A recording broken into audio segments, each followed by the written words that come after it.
Ano nga ba ang dapat gawin kung sakaling nag-a-apply ka ng calamity loan, yun nga lang nakakakuha ka ng error message na katulad nito.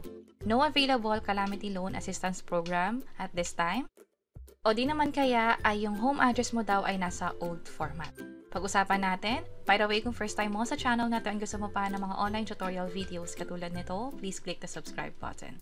Ang Calamity Loan Assistance Program ng SSS ay para sa mga tao na nakatira doon sa lugar kung saan dineklara ang state of calamity. Malalaman to kapag inanunsyo sa balita o ng gobyerno. At kapag nga nag-apply tayo ng SSS loan online, bali mag-login muna tayo gamit yung user ID and password. Next naman ay i-enter dito yung PIN, pwedeng ma-receive via text kung SMS ang pinili mo or Google Authenticator kung time-based. Login tayo. Mula dito, click lang yung I agree, click sa loans, and then calamity loan. Ito yung nakukuhang error message. Kapag ganyan, i-check nyo yung member information, member details. Kasi baka mamaya mali yung home address na nakalagay dito. O ibig sabihin, hindi ito updated. Halimbawa, ang merong kalamidad ay yung lugar ninyo, pero yung address ninyo ay nasa ibang lugar pa pala na walang state of calamity. Most likely kapag ganyan, hindi talaga kayo makakapag-proceed unless i-update nyo yung home address.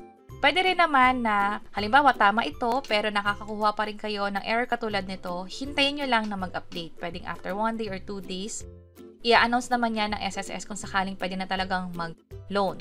So possible may delay lang or di naman kaya may mali talaga dito sa home address.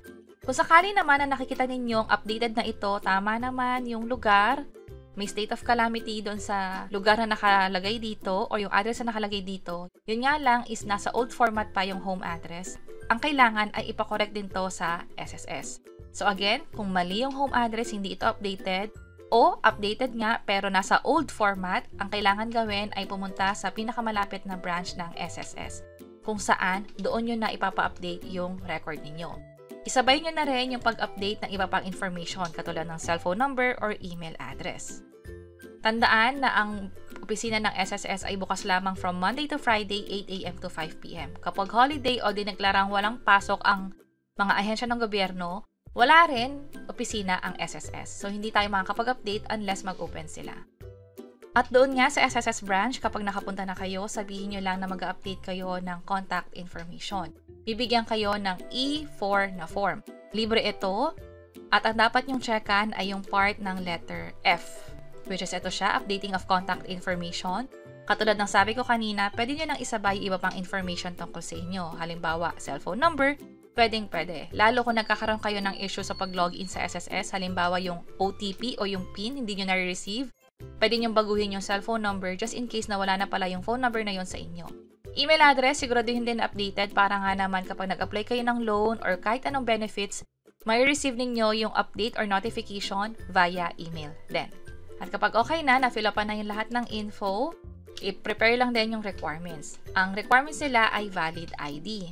Sa case ko, nung pina-update ko yung address ko, hindi na ako hininga ng billing information o yung parang another document na nakalagay doon yung address katulad ng Semeralco bill o yung iba pa.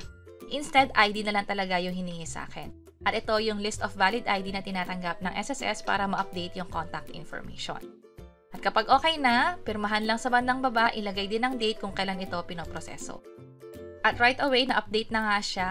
Bago kayo umalis sa SSS, mag-login ulit kayo, pumunta sa member information, member details, at i-double check nyo kung tama na ba yung home address. At mula doon, mag-apply na ng calamity loan para nga naman kung may iba pang error or iba pang issue, may report nyo na kaagad habang nasa SSS branch.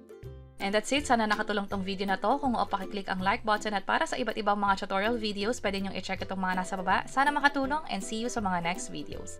Bye-bye!